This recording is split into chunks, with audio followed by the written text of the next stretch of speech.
Thank you for joining us today. I'm Darrell West, Vice President of Governance Studies at the Brookings Institution. So this is the latest in a series of webinars that Brookings has been holding on a variety of topics. Our goal is to address important issues and to offer our thoughts on how to deal with those subjects. Our topic today is Reopening America. And we want to discuss how to reopen in ways that both saves lives and livelihoods. One without the other is incomplete. We have to reopen in a way that protects people's health, rebuilds the economy, and promotes social well-being.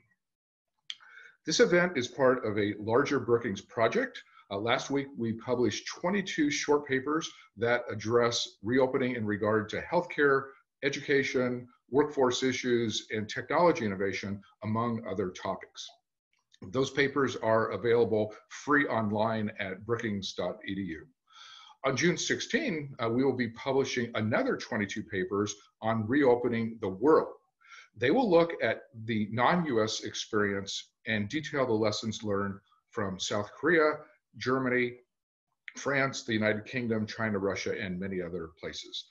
To help us understand the current situation, I'm pleased to welcome a distinguished expert. Dr. Jennifer Nuzzo is an associate professor in the Department of Environmental Health and Engineering, and also the Department of Epidemiology at the Johns Hopkins Bloomberg School of Public Health. She is also a senior scholar at the university's Center for Health Security. She is one of our country's leading authorities on infectious diseases, and in her remarks today, she will provide a status report on COVID-19. Over to you, Jennifer. Thank you so much. I appreciate the kind introduction and really greatly appreciate the opportunity to join you all in this important discussion. My remarks today are going to be centered around two parts. A look at sort of where I think we are with respect to the global pandemic of COVID-19, and then where we might be headed. Recognizing, of course, that this is a highly dynamic situation. Our understanding of this virus is continually evolving, and we may learn new things in the days and weeks that come that could illuminate the fact that we're on a different trajectory than it appears to be now. So just with that caveat, I do want to offer some thoughts on what we may very well expect in the coming days. So where we are today is that there are more than 6.3 million cases of COVID-19 being reported across the globe. There is a small point of light in this, which is the fact that as of today, 188 countries have reported COVID-19. And while it is not good that COVID-19 is in 188 countries, I think it's important to point out the fact that 188 countries are capable of testing for what is a completely new virus is an important success, and one worth recognizing. Many of the countries that are today reporting cases were not previously capable of doing the kinds of tests required to report cases. And for this rapid expansion and surveillance, I believe the WHO, the World Health Organization, deserves a tremendous amount of credit for both being able to roll out the testing capacity, but also train staff, et cetera, so that we can get a global picture of where COVID-19 is and where it may not be. To put the pace of this pandemic, though, because of course now I'm getting to the bad news, to put the pace of this pandemic into perspective, I gave a talk 5 days ago, and as of 5 days ago, there were 600,000 fewer cases being reported across the globe. So that is a very worrisome trajectory. The United States has now for quite some time and still accounts for the most cases reported across the globe. As of today, we're over 1.8 million cases being reported in the US, and also the greatest numbers of deaths. We just very recently passed a quite deadly milestone of 100,000 deaths. Today, it's over 105,000. So just to give you a sense of how quickly this situation is evolving. Across the US, the total number of new cases that are occurring each day has in fact slowed as of the last month or so, which is clearly good news, but we are very much not out of the woods yet. there are increasing signs that the epidemics that were occurring in certain parts of the US, for instance, for a long time, three states, New York, New Jersey, and Massachusetts, accounted for about half of all of the cases being reported in the US. That dynamic has changed, and now many more cases are accounting for many more states are accounting for most of the cases that are being reported in the US. What we're seeing as of today is that there are many parts of the US where the case numbers are headed in the wrong direction, meaning the occurrence of new cases is growing and not staying flat, or we talked about flattening the curve. Actually, as of today, 16 states have for the last 2 weeks seen increasing growth in new cases occurring each day. So that is obviously quite a worrisome trajectory. These states are largely in the Midwest and the southeastern part of the US, and the occurrence of these cases is often happening in communities that are smaller than, say, cities like New York, so less population dense, and that means that the total numbers that are occurring are small, probably not large enough to make the nightly news. Nonetheless, these cases are also occurring in places where there may be much more limited healthcare resources. And so I'm actually deeply worried about these places, because even a small continued growth in cases could have quite deadly consequences if there are insufficient healthcare resources in order to meet even a small increase in the number of severely ill patients. So this is very much something that we should pay attention to. It's become increasingly clear that in order to understand and compare case numbers, we also have to understand testing. And so why testing? Why do we talk so much about testing? You've probably heard it on the news a lot. It's become, for reasons I don't fully understand, a bit of a political issue. The reason why I, as an epidemiologist, am interested in testing is because it's the process by which we identify cases. So in order to understand if the case numbers that are being reported represent something close to reality, we have to understand how likely it is that someone who is infected can get tested, is tested, and that those test results are reported so that we can count that person among the total reported cases. It's become clear in many parts of the world, but certainly here in the United States, that testing has been constrained for quite some time, which has greatly limited our ability to identify infections, and has also limited our ability to take action, to find out who is infected so that they can be isolated, so they can't transmit their infection onto others, to do the next steps of trying to interrupt the spread of disease. So testing is very important, both from making sure we know that the case numbers that we're seeing are close to what is actually occurring and that it's not an undercount, and also to make sure that we are taking the next steps that are aimed at preventing further spread of this virus. We at Johns Hopkins recently launched something called the COVID-19 Testing Insights Initiative, where we're trying to not only, we've rather been famously mapping global COVID-19 cases, but we are now also trying to analyze and understand trends in testing both here in the United States. And one of the things that we found is that, first of all, just comparing the US to other countries, though the US has conducted the greatest number of cases, greatest number of tests compared to any other country, we have also conducted more tests per capita than many other countries, although we are not the top in terms of tests per capita. That does not necessarily mean we have done enough testing. In fact, one of the metrics that we look very closely at on our site is positivity, so the percentage of tests that are coming back positive. And the reason why this is important is because if positivity is too high, it suggests that we're not casting a wide enough net to find infections. It means that we're probably only testing the sickest of the sick, and the people who are, maybe have milder symptoms may not likely be included among those tested. So ideally, positivity should be low. The World Health Organization has recommended that countries that are thinking about reopening, thinking about lifting restrictions, that they achieve a positivity of 5% or lower and maintain that for 14 days. And when we looked across the United States to see whether US states have met that criterion, what we found is that most haven't. And so as of today, 26 states, including many of the states, I mean, every single state at this point is in some process of reopening, yet 26 US states have positivities that is considered too high.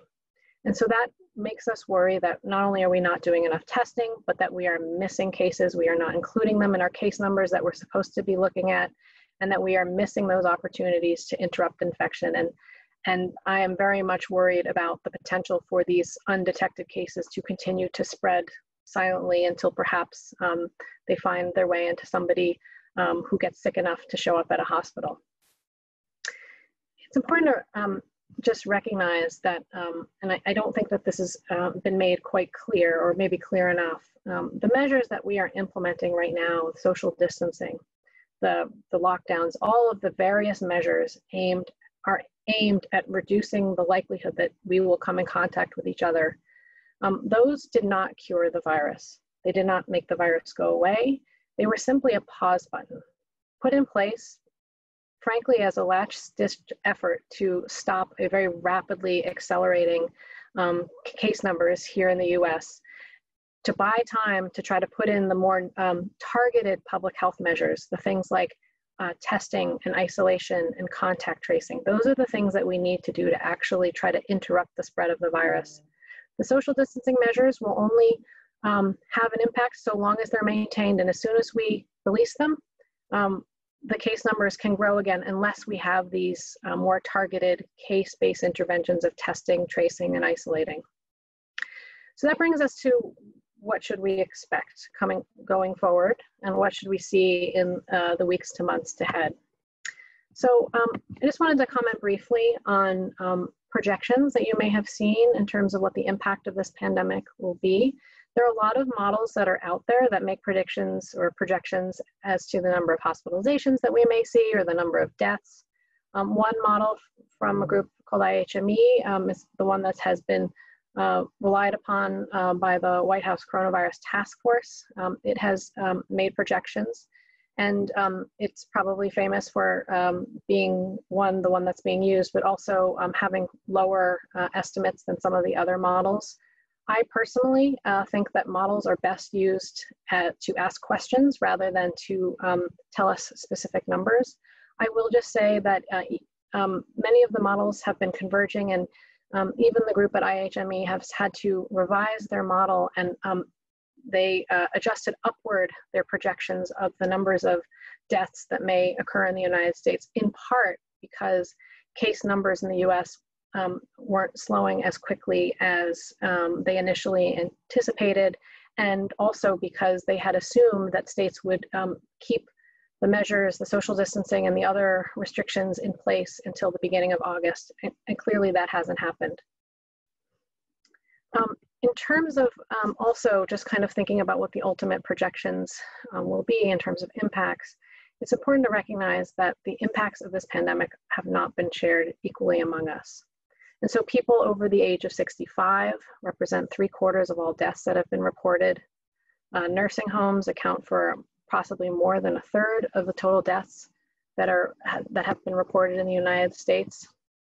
And we know that certain racial and ethnic groups like African Americans and Latino populations are overrepresented in both the case numbers and the hospitalizations and deaths. So there are huge disparities in who has been affected by this pandemic. And these are things that we need to better understand so that we can prevent these impacts from happening. And unfortunately, particularly when it comes to racial and ethnic disparities, not every state is reporting data on this, which really hinders our abilities to understand what this is due to and how best to prevent it. It's also important to recognize that when we talk about pandemics, and this is a hallmark of pandemics, is that they tend to kill or harm in 3 ways. So when we think about what the effects of this COVID-19 are going to be, we have to think of it in 3 categories. One, who is directly affected by the virus? So the people who are infected get severe illness and die. The second group is those who are affected by interruptions to health services. And this happens all the time in pandemic and epidemic scenarios, that the chaos and the pressures from the pandemic itself mean that certain health services that are aimed at prevention or even treatment are put on hold. And you've probably heard about, cancer patients who have been for a long time unable to get treatment, people who have routine and preventative health services delayed, even hearing reports about children who have not been able to get routine childhood vaccines on the regular schedule due to interruptions in services. And so we have to account for the health effects that are in this other category due to the interruption of healthcare and health services delivery as we know it. And then finally, we also have to think of the third category, which is harms that are associated with the economic tolls. And one of the things I'm deeply worried about is the mental health impacts of this pandemic. We know that this pandemic can affect in multiple ways, but in particular, the economic tolls of this pandemic and the potential mental health impacts of that. After 2008, there was a very noticeable uptick in number of suicides that was thought to be related to the global economic downturn, and the economic tolls of this pandemic are really extraordinary and in many ways unprecedented. So we do have to be worried about the health effects associated with those economic consequences as well. In terms of how this will play out in the next few months, there are a few variables that are sort of up to us. And one is, how will governments respond? And whether governments will continue to promote social distancing and whether they will continue to have certain restrictions aimed at trying to reduce or slow the spread of COVID-19. And just to see how this can have an impact, I like to compare Sweden versus Norway. These are two somewhat similar countries. They both got started with their epidemic around the same time. But Sweden has taken a very controversial approach in that it has not largely put in the same level of restrictions that many other countries have put in. And to date, there are about close to 40,000 COVID-19 cases reported in Sweden versus a little over 8,400 in Norway. And even when we standardize it by the population, Sweden has been much harder hit in terms of number of cases per capita. Also, the trajectory of Sweden's epidemic is continuing to climb, whereas Norway has plateaued. And in total, about 12% of the reported cases in Sweden have died versus under 3% in Norway. So social policies can have an impact on the trajectory of the pandemic, and what we choose to do going forward will also have an impact.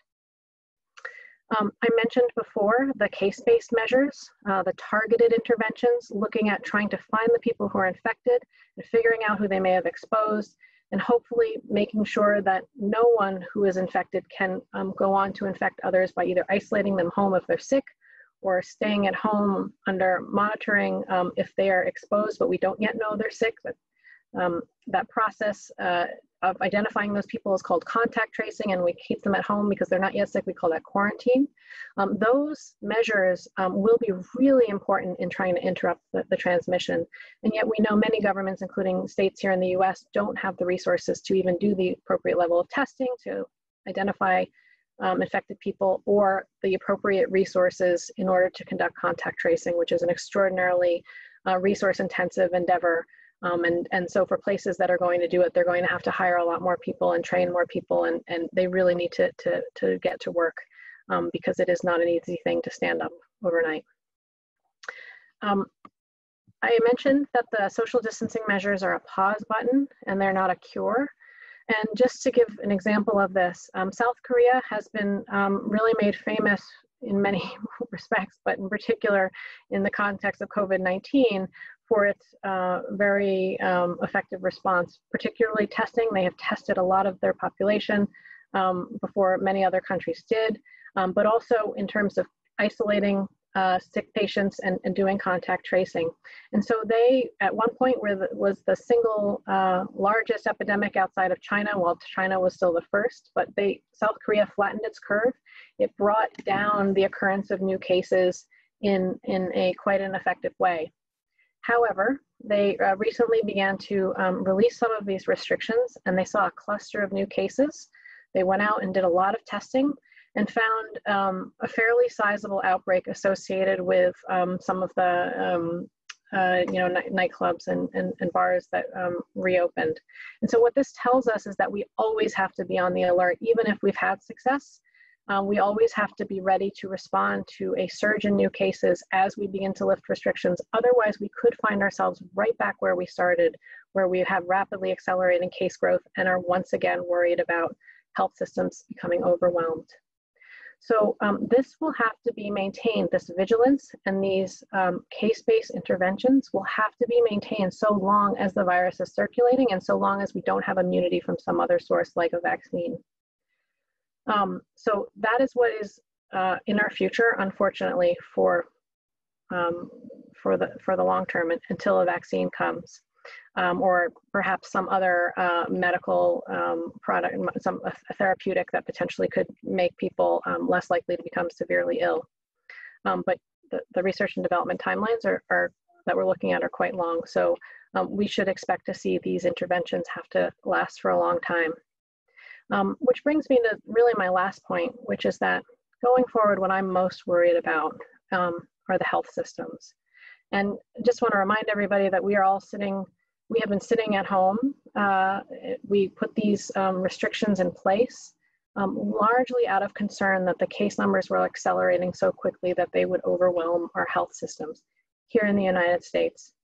But when I think about health systems in other countries, first of all, we know health systems everywhere are weak, including here in the US, given the fact that we're unable to accommodate the surge in patients from COVID-19. But in many other parts of the country, parts of the world, they have many fewer resources to bring to this. And so thinking about how acutely concerned we were about US health systems being overwhelmed and we would have shortages of essential health resources like critical care beds and access to ventilators. And then I think about the fact that the US has 85 times more ventilators per capita than a country like Kenya.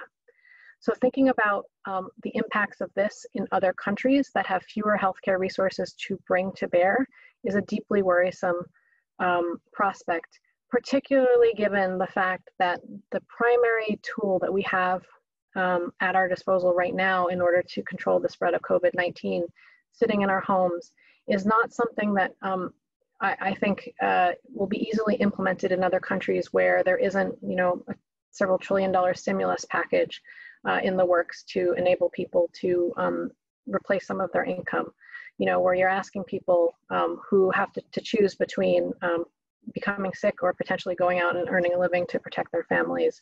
And so we do really have to worry about other health systems. As much as a pandemic exposes the fact that we are all vulnerable and may encourage countries to, every country for themselves type approaches, we will not be safe as a globe until every country is capable of keeping COVID case numbers from growing out of control. And yet many, many countries still lack the resources to be able to do that. So as much as there's a temptation to look inward, we also have to continue to look outward. So I'll end my remarks there, and thank you so much for your attention. Thanks for watching. Be sure to like and subscribe for more videos from Brookings.